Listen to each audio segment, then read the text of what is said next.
Hey, Doug Franklin here at the LeaderTrex office. Want to give you a little bit more help thinking about your student leadership team.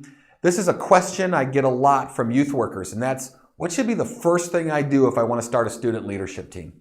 Well, the first thing you should do, I think, is you should have some conversations with key people. This is the first key group I think you should go to. You should go to your senior pastor or your boss on the church staff. And you ought to explain to them what it is in your heart that you want to do. You want to have a student leadership team. Why would you do that student leadership team? Help them navigate with you some of the obstacles that might be coming and get them on board on your team. As soon as you have your pastor or your executive pastor or maybe your student ministries pastor on your team, I think the next group to go to is I would go to parents. And I would tell parents that I'm thinking about having a student leadership team. I'd ask them for their comments or their thoughts. They're going to ask you questions like, who's qualified? How many are going to be on the team? What's the purpose of the team? All of those questions are good questions and you should be prepared to answer them.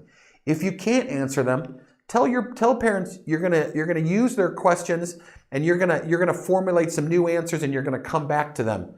But have your parents on board. Doing ministry in lockstep with your parents, very important. And I think to having a successful student leadership team, you got to have parents on board and you got to work with them on this. The third group I would go to is I would go to my adult volunteers. And I would tell them that I'm interested in starting a student leadership team. I would get their input. I would ask them who would like to participate, who would like to do some extra maybe mentoring of some student leaders. I would tell them that student leaders are going to make the decisions and they're the ones that are going to be in charge. And we have to be okay with that as adults. And so I would walk them through that process, get them on board.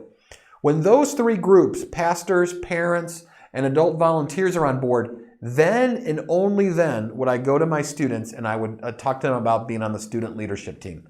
I think it's so important to have your ducks in a row first if you're going to have a successful launch of your student leadership team.